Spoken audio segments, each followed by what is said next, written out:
Hello दोस्तों, कैसे हैं आप सभी। उम्मीद है बहुत अच्छे होंगे। सोशियोलॉजी अड्डा में आप सभी का बहुत बहुत स्वागत है। कल हम लोगों ने बहुपति विवाह पढ़ लिया था, आज हम लोग पढ़ेंगे बहुपत्नी विवाह। ठीक है, तो हम लोग अपनी सीरीज़ में आगे बढ़ते हैं। जिस किसी ने चैनल को सब्सक्राइब नहीं किया है प्लीज़ कर लीजिए और आगे बढ़ते हैं हम अपनी सीरीज़ में। बहुविवाह का एक रूप बहुपत्नी विवाह भी है, जिसमें एक पुरुष एकाधिक स्त्रियों से विवाह करता है। ठीक है, एक पुरुष है, उसकी एक से अधिक पत्नियां हैं, तो वो क्या है, बहुपत्नी विवाह हो जाएगा। कपाड़िया का मत है कि भारतवर्ष में बहुपत्नी विवाह का प्रचलन वैदिक युग से वर्तमान समय तक प्रचलित रहा है। बिल्कुल, वैदिक युग में भी बहुत से आपको मिल जाएंगे धर्म ग्रंथों में उदाहरण, जिनकी क्या थी, बहुत पत्नियां थी।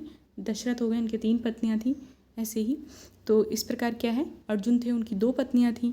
श्री कृष्ण थे, उनके 3 पत्नियां थी। तो ये प्रथा चली आ रही है बहुपत्नी की, तो हम लोग के वैदिक ग्रंथों से चली आ रही है। भारत में प्राचीन समय में ब्राह्मण, क्षत्रिय, वैश्य एवं शूद्र ये 4 वर्ण पाए जाते। 4 वर्ण व्यवस्था आपको पता है, मनुस्मृति में इनका वर्णन है। शूद्रों को छोड़कर शेष 3 वर्णों को अपने वर्ण के अतिरिक्त अपने से निम्न वर्ण की लड़कियों से विवाह करने की स्वीकृति प्राप्त थी। इसमें क्या है, शूद्र क्यों नहीं कर सकते थे, क्योंकि शूद्र खुद ही निम्न वर्ण था। इससे निम्न कोई वर्ण बना ही नहीं था और उच्च वर्ण में विवाह करने की अनुमति थी नहीं। तो ब्राह्मण थे, वो विवाह कर सकते थे अपने से निम्न कुल में, लेकिन शूद्रों से निम्न कोई कुल नहीं था, इसलिए वो एक ही विवाह करते थे, वो भी अपने कुल में ही। आगे बढ़ते हैं। इस प्रकार ब्राह्मण 4, ये क्वेश्चन मैंने एक बार क्विज में कराया, सबने गलत किया था, सबने 1 लगाया था जो कि गलत था। अभी आप लोग समझ जाएंगे कि इस प्रकार का ब्राह्मण 4, क्षत्रिय 3, वैश्य 2 वर्ण की स्त्रियों से विवाह कर सकते थे। वैसे मतलब अपने से निम्न 2 वर्ण, एक अपने वर्ण की, एक अपने से शूद्र वर्ण की। क्षत्रिय भी एक वैश्य, एक शूद्र, एक खुद के वर्ण की, 3 हो गई। ब्राह्मण खुद, क्षत्रिय, वैश्य और शूद्र, तो इस प्रकार 4 पत्नियां होंगी ब्राह्मण की। ऐसा कहा जाता है कि स्मृतिकार मनु के 10 एवं याज्ञवल्क्य के 2 पत्नियां थीं। यानी कि जो मनु स्मृति जिन्होंने लिखी है, उन्होंने क्या, उनकी 10 पत्नियां थीं, याज्ञवल्क्य की 2 पत्नियां थीं। अल्तेकर का मत है कि बहुपत्नी प्रथा धनी, शासक एवं अभिजात वर्ग के लोगों में सामान्य थी। इनका, अल्तेकर महोदय का मानना था कि अभिजात मतलब इलाइट वर्ग, यानी कि पैसे वाला वर्ग जो था, धनी वर्ग, इन लोगों के लिए ये क्या था, सामान्य बात थी बहुपत्नियां रखनी, मतलब एक से अधिक पत्नियां रखना इन लोग के लिए सामान्य बात थी। और कहीं ना कहीं आप वैदिककालीन सभ्यता की जब भी पढ़ाई करेंगे, सुनेंगे, तो ये आम बात ही थी। निम्न कुल के लोग और जो निम्न वर्ग के लोग थे वो लोग नहीं करते, लेकिन जो धनी वर्ग था वो शादी करता था, बहुपत्नियां रखता था। ठीक है, आगे बढ़ेंगे हम इसी सीरीज में। बहुपत्नी विवाह के भी 4 रूप पाए जाते हैं, 4 प्रकार के पाए जाते हैं। नंबर 1 सीमित, 2 असीमित, 3 भगिनी बहुपत्नी विवाह, 4 अभगिनी बहुपत्नी विवाह। तो सीमित बहुपत्नी विवाह में क्या होता है कि एक पति एक समय में एक ही स्त्री से विवाह करता है, लेकिन एक की मृत्यु होने के बाद अगली दूसरी शादी करता है दूसरी स्त्री से, जो कि हिंदू समाज में व्याप्त है। तो ये भी क्या, एक बहुपत्नी विवाह का ही प्रकार है। असीमित पत्नी विवाह में क्या है कि एक पति, उस पर कोई बाउंडेशन नहीं है, वो कितनी भी पत्नियां एक साथ रख सकता है। भगिनी बहुपत्नी विवाह में क्या है कि एक पुरुष है, उसने एक घर में अगर बड़ी बहन से शादी की तो छोटी वाली 2 बहनें होंगी, मान लीजिए 3 बहनें हैं घर में, तो छोटी 2 बहनें भी उस पुरुष की क्या है, पत्नियां हैं, तो वो भगिनी बहुपत्नी विवाह हो जाएगा। अभगिनी बहुपत्नी विवाह में क्या है कि जो पत्नियां होंगी वो बहनें नहीं होंगी, एक से अधिक स्त्रियों से विवाह कर सकता है, लेकिन जो पत्नियां हैं वो आपस में बहनें नहीं हैं। ठीक है, इसमें सीमित बहुपत्नीत्व तो जो मैंने भी आप लोगों को बताया वही डिफाइन किया गया है। भारतीय धर्म ग्रंथों में संतान न होने पर दूसरा विवाह करने की स्वीकृति दी गई है। मनुस्मृति में, भारतीयों जो धर्म ग्रंथ है उस मनुस्मृति, उसमें अगर संतान ना हो स्त्री के तो पुरुष दूसरा विवाह कर सकता है। इसके लिए एक निश्चित टाइम पीरियड भी तय किया गया है कि 10 वर्ष बाद, शादी के 10 वर्ष के बाद अगर संतान उत्पत्ति नहीं होती है तो विवाह कर सकता है, पुरुष दूसरा विवाह कर सकता है। और पुत्र प्राप्ति के लिए 12 वर्ष, कि अगर पुत्र प्राप्ति शादी से 12 वर्ष तक नहीं हुई है तो पुरुष दूसरा विवाह कर सकता है, मनुस्मृति में वर्णित है। किंतु सामान्य स्थिति में एकाधिक पत्नियां रखना उचित नहीं माना जाता है। सामान्य स्थिति में आप एक से अधिक पत्नियां नहीं रख सकते, लेकिन अगर पुत्र प्राप्ति नहीं हुई है, पत्नी बांझ है, कोई परेशानी है, तो आप क्या है, दूसरी पत्नी रख सकते हैं। महाभारत में कहा गया है कि जो व्यक्ति अपने पुत्र संपन्न एवं धर्मपरायण स्त्री को के होते हुए भी दूसरा विवाह करता है, उसका पाप कभी भी नहीं धुल सकता। महाभारत में क्या क्या कहा गया है, कहा गया है कि अगर कोई स्त्री है, उससे उत्पन्न एक पुत्र भी है, तब भी कोई पुरुष दूसरा विवाह करता है तो ये क्या है, पाप है जो कभी नहीं धुला जा सकता, ऐसा महाभारत में कहा गया है। मनु, कौटिल्य, अपस्तंभ आदि ने सैद्धांतिक दृष्टि से भी बहुपति विवाह को स्वीकार किया है। इन लोगों ने क्या है, बहुपति विवाह को स्वीकार किया है, किंतु एक विवाह के आदर्श को सर्वोपरि रखा है। सब लोग, ज़्यादातर समाजशास्त्री, उन्होंने एक विवाह को ही सर्वोपरि माना है, लेकिन और विवाहों की उनकी जो विशेषता है उनके आधार पर भी माना है, लेकिन एक विवाह को ही सर्वोपरि रखा है। हिंदुओं एवं मुसलमानों के अतिरिक्त बहुपतित्व प्रथा भारत की नागा, गोंड, बैगा, भील, टोंडा, लुसाई आदि जनजातियों में, तो आप ये जनजातियाँ याद रखेंगे, ठीक है। मुस्लिमों में भी देखो पाया जाता है, हिंदुओं में भी, तो आप ये बोल नहीं सकते कि हिंदू समुदाय में नहीं पाया जाता है। किस प्रकार पाया जाता है अभी मैंने बताया था कि एक पत्नी की मृत्यु होने पर दूसरी से शादी करना भी बहुपत्नित्व है। गोंड, बैगा, भील, टोडा, लुसाई आप ये याद रखेंगे, ठीक है। जनजातियाँ याद रखेंगे। मध्य भारत की अधिकांश प्रोटो ऑस्ट्रेलियाइड जनजातियों में यह प्रथा प्रचलित है। मध्य भारत मतलब मध्य प्रदेश की साइड आप चले जाएंगे, नीचे द्रविड़ संस्कृति में चले जाएंगे, वहाँ की बात हो रही है। बंगाल में अनुलोम एवं कुलीन विवाह प्रथा के कारण बहुपत्नित्व होगा, यहाँ पे बहुपत्नित्व का प्रचलन रहा है। इसमें क्या है कि बंगाल जो है अनुलोम प्रतिलोम विवाह हम लोगों ने अभी पढ़ा नहीं है, आगे पढ़ेंगे, लेकिन यहाँ पे आ गया तो मैं आपको समझा दे रही हूँ। अनुलोम विवाह वो होता है कि जिसमें लड़का उच्च कुल का और लड़की निम्न कुल की होती है, और प्रतिलोम विवाह लड़की उच्च कुल की, लड़का निम्न कुल का। प्रतिलोम मतलब उल्टा, लड़की उच्च है, लड़का निम्न है, और अनुलोम मतलब सही है, लड़का उच्च कुल का है, लड़की निम्न कुल की है। तो यहाँ पे अनुलोम विवाह एवं कुलीन, कुलीन मतलब अपने से उच्च कुल में विवाह करना बेटी का, उसके कारण क्या है बहुपत्नित्व प्रथा का प्रचलन रहा है।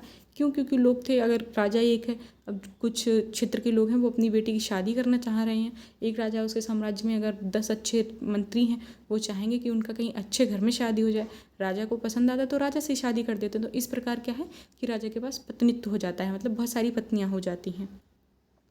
दक्षिण में नंबूदरी ब्राह्मणों में भी यह प्रथा पाई जाती है। नंबूदरी ब्राह्मणों की ये इंपॉर्टेंट है कि नंबूदरी ब्राह्मणों में कौन सी प्रथा पाई जाती है, तो ये अभी भी व्याप्त है, इसीलिए इसको पूछा जाता है। वर्तमान में बहुपत्नित्व पर कानूनी रोक लगा दी गई है, ठीक है।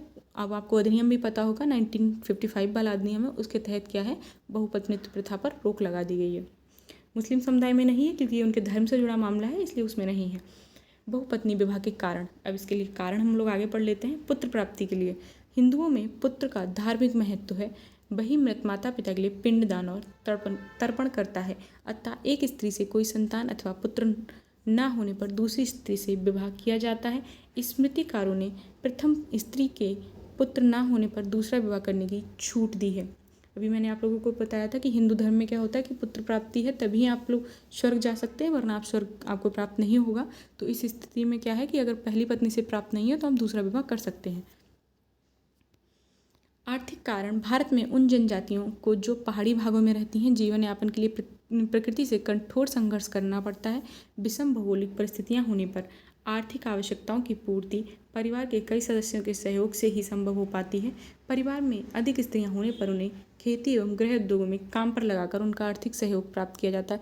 इसमें क्या है, आप चले जाएंगे दक्षिण में मालाबार जनजातियाँ हो गई, और जो कल हम लोगों ने पढ़ा था बेगा जनजातियाँ हो गई। उनमें क्या होता है कि पुरुष अगर अकेला है, वो एक से अधिक स्त्रियों से शादी करता है, तो जो घर में बच्चे जन्म लेते हैं तो उनके पालन पोषण की जिम्मेदारी नहीं रहती। एक स्त्री घर में रुक के बच्चों को देखभाल कर लेगी, बाकी लोग पुरुष के साथ जाके खेत में काम कर लेंगे। तो ये क्या है, कमाई का एक साधन जरिया भी बन जाता है कि घर में सदस्यों की संख्या बढ़ जाएगी तो पारिवारिक स्थिति सही हो जाएगी। सामाजिक प्रतिष्ठा, धनवान जमींदार एवं ऐश्वर्यशाली व्यक्ति अधिक पत्नियां इसलिए रखते हैं कि इससे उनकी सामाजिक प्रतिष्ठा बढ़ती है। मुस्लिम शासक हरम और क्षत्रिय राजा कई रानियां एवं वानियां रखते थे। इसमें क्या है कि आप अकबर को देख लीजिए, उसने हरम व्यवस्था चलाई थी कि उसकी जितनी पत्नियां थी वो हरम में रहेगी। तो एक क्या है कि धनवान जमींदार थे, वो अपने आप को दिखाते थे कि बहुत प्रतिष्ठावान है, उनके पास इतनी पत्नियां हैं, तो इसलिए वो बहुपत्नी विवाह करते थे। राजा थे जो वो भी रखते थे, रानियों के लिए अलग से महल बनवाते थे। अकबर था, उन्होंने हरम की व्यवस्था की। मुस्लिम ज़्यादातर जो शासक हुए उन्होंने हरम की व्यवस्था की है कि उनकी रानियाँ जो हरम में रहेंगी। लिंग असमानता, बहुपतित्व का एक कारण समाज में पुरुषों की तुलना में स्त्रियों का अधिक होना है। मतलब ऐसा कोई समुदाय है जहाँ स्त्रियाँ अधिक हैं, पुरुषों की संख्या कम है, तो विवाह सबका संपन्न कराना है, इसलिए क्या करते थे, एक पुरुष से एक से अधिक स्त्री की शादी करा देना। शिकार, युद्ध एवं आर्थिक साहसिक कार्यों में मंत्रियों में स्त्रियों की तुलना में पुरुषों के मरने के अवसर अधिक होते हैं। इससे पुरुषों की संख्या घट जाती है और बहुपत्नित्व का पनपता है। जो इस टाइप से लिखा हुआ है ना, बहुपलित तो लिख रहा है आपको, ये टाइपिंग मतलब कंप्यूटर फॉन्ट है, इसलिए पत्नित तो इसको आप समझेंगे। मैं आपको इसलिए बता दे रही हूँ क्योंकि बार बार आ रहा है, तो आप लोग इसको गलत ना समझें। इसमें क्या है कि जो स्त्रियां हैं, यहाँ पे जो लिखा है यहाँ पे स्त्रियां हैं, मैं इसको सही कर देती हूँ। पुरुष जो है युद्ध में मारा जाता है और स्त्रियां भी युद्ध में जाती थी, लेकिन वो क्या है बच जाती हैं, मारी नहीं जाती हैं। पहले तो जाती भी नहीं थी, तो जो घरों में रह जाती थी, तो पुरुषों की सीधी सी बात है, पुरुषों की संख्या क्या है कम हो जाएगी, स्त्रियों की संख्या ज़्यादा है। तो स्त्रियों की संख्या जब ज़्यादा हो जाती है तो वहाँ पर बहुपत्नीत्व तो क्या है अपने आप आ जाएगा समाज में। नेक्स्ट ऑप्शन है हम लोग का पॉइंट है काम वासना एवं यौन अनुभव। पुरुषों में काम वासना की अधिकता एवं नवीन यौन अनुभव की इच्छा ने भी बहुपत्नीत्व को क्या है जन्म दिया है। इसमें क्या है कि पुरुष एक से स्त्री से अपने काम वासना यौन यौन संबंधों की वजह से भी एक से अधिक पत्नियां रखता है। शाली विवाह, जिन समाजों में शाली विवाह की प्रथा प्रचलित है वहाँ प्रथा के रूप में एक व्यक्ति को अपनी पत्नी की सभी बहनों से विवाह करना पड़ता है। जो मैंने भी आपको बताया था भगनी बहुपत्नी विवाह, वो उसी का बताया गया है कारण यहाँ पे।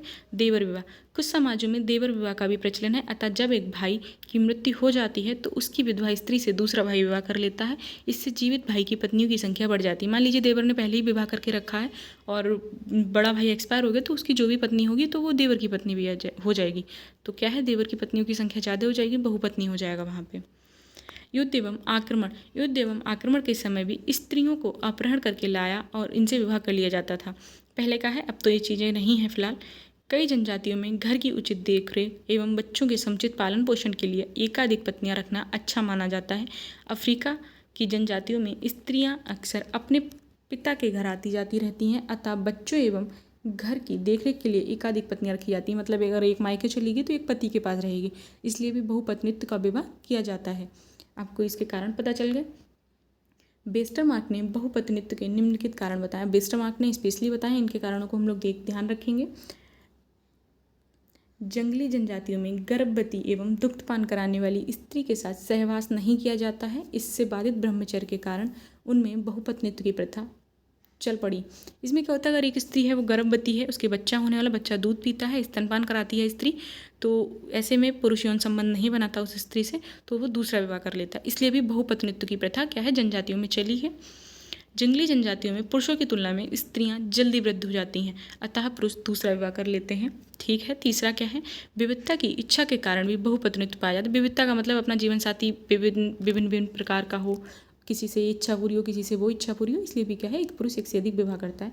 जीवन यापन की कठिनाई के कारण परिवार में कई संतानों का होना आवश्यक माना जाता है। कि जीवन यापन में कठिनाई का मतलब ये हो गया कि विषम परिस्थितियाँ होती हैं, तो घर में अगर संतानें अधिक होंगी तो वो परिस्थितियाँ संभाल लेंगी, इसलिए भी एक से अधिक पत्नियाँ रखी जाती हैं, इससे उनसे उत्पन्न संतानें भी ज़्यादा होंगी। विविधता की इच्छा के कारण भी, अभी मैंने ये दोनों पॉइंट बता दिए, डबल होगा शायद।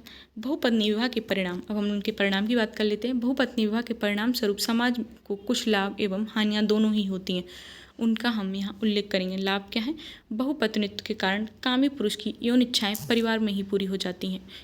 परिवार में ही पूरी हो जाती हैं का मतलब ये है कि जो उनकी यौन इच्छाएं वो परिवार में पूरी हो जाती हैं। यौनाचार समाज में नहीं मचता है, तो वो बाहर समाज में क्या है बलात्कार जैसी घटनाएं नहीं होती हैं, घर में ही उनकी यौन इच्छाओं की पूर्ति हो जाती है। परिवार में अनेक स्त्रियां होने पर बच्चों का लालन पालन एवं घर की देख रेख सरलता से हो जाती है। ये वेस्टरमार्क बात कर रहे हैं, तो वेस्टरमार्क के हिसाब इसके लाभ हैं, आप उनको याद रखेंगे। इससे परिवार की आर्थिक आवश्यकताओं की पूर्ति सुगमता से हो जाती है, बिल्कुल सुगमता से हो जाती है, क्योंकि स्त्रियां भी कमाने जाती हैं, इसमें भाग लेती हैं। नेक्स्ट में क्या है, किसी समाज में पुरुषों की तुलना में स्त्रियों की अधिकता हो और एक विवाह प्रथा का पालन किया जाता हो, तो ऐसी दशा में कई स्त्रियों को विवाह से वंचित रहना पड़ेगा। मतलब ये है कि पॉपुलेशन बढ़ जाती है, पुरुष की संख्या कम है, स्त्रियों की संख्या ज़्यादा है, तो ऐसी स्थिति में क्या है बहुपत्नी विवाह करना पड़ेगा। अगर नहीं होगा तो किसी न किसी स्त्री को विवाह से वंचित रहना पड़ेगा। बहुपत्नी विवाह के कारण ऐसे समाजों में स्त्रियों को विवाह से वंचित नहीं रहना पड़ता। बिल्कुल, जहाँ स्त्रियों की संख्या अधिक है, पुरुषों की संख्या कम है, अगर एकल विवाह चलेगा वहाँ पे, तो क्या है बहुत सी स्त्रियाँ बिना शादी के रह जाएंगी। बहुपत्नी विवाह समाज में अधिकांशतः धनी एवं समृद्ध लोगों में पाए जाते हैं, अतः ऐसे विवाह से उत्पन्न संतानें शारीरिक एवं मानसिक दृष्टि से उत्तम होती हैं। एक बायोलॉजिकल फैक्टर है कि अगर आप सारी चीज़ें उसकी पूरी हो रही है, वंशानुक्रम अच्छा है, तो क्या है बच्चे भी अच्छे होंगे। हानियाँ पढ़ लेते हैं। बहुपत्नी विवाह के कारण परिवार में संघर्ष, ईर्ष्या एवं वैमनस्य का वातावरण उत्पन्न होता है। बिल्कुल झगड़े होते हैं, स्त्रियां परस्पर छोटी छोटी बातों को लेकर झगड़ती रहती हैं। इससे परिवार की सुख शांति समाप्त हो जाती है। बिल्कुल स्त्रियां रहेंगी, 2-4 स्त्रियां, छोटी छोटी बात पे कलह होगा तो घर में क्या है सुख शांति भंग होती रहेगी। कई पत्नियां होने पर परिवार में संतानों की संख्या बढ़ जाती है। अधिक संतानों की शिक्षा, दीक्षा एवं देखभाल करना प्रायः कठिन हो जाता है। बिल्कुल आजकल महंगाई के समय में तो भाई बहुपत्नियाँ रखना ही अफोर्ड करना, फिर उनसे उत्पन्न संतानों का खर्चा बहुत मुश्किल है, तो इसलिए इन चीज़ों को बताया गया है। ऐसे विवाहों के कारण स्त्रियों की सामाजिक प्रतिष्ठा गिर जाती है और उनका शोषण होता है। बिल्कुल सामाजिक प्रतिष्ठा गिर जाएगी, शोषण होगा, क्योंकि पति सब पे बराबर ध्यान दे नहीं पाएगा। एकाधिक पत्नियां होने पर एक पुरुष उन सभी की यौन इच्छाओं को संतुष्ट नहीं कर सकता। ऐसी स्थिति में समाज में यौनाचार पनपता है। बिल्कुल इसमें क्या है कि अगर एक पति है वो सभी स्त्रियों की इच्छाएं पूर्ति नहीं कर पाएगा, तो समाज में क्या है, यौनाचार फैलेगा। एकाधिक पत्नियां रखने वाले व्यक्ति की मृत्यु होने पर समाज में विधवाओं की संख्या में वृद्धि हो जाती है। इसमें क्या है कि एक पुरुष की मृत्यु हो गई, मान लीजिए 4 पत्नियां हैं तो चारों विधवा होंगी एक साथ, तो सीधी सी बात है, समाज में विधवाओं की संख्या वृद्धि हो जाएगी। इन हानियों को देखते हुए वर्तमान समय में बहुपत्नित्व के स्थान पर एक विवाह के नियम को ही स्वीकार किया गया है। बिल्कुल एक विवाह को ही उत्तम माना है सभी ने। इसके आगे हम लोग कल नेक्स्ट क्लास में पढ़ेंगे। तब तक के लिए thank you, bye bye, take care. Class अच्छी लगी को लाइक करें, शेयर करें, कमेंट करें, और जिस किसी ने भी चैनल को सब्सक्राइब नहीं किया है प्लीज़ कर लीजिएगा। Thank you, take care, bye bye.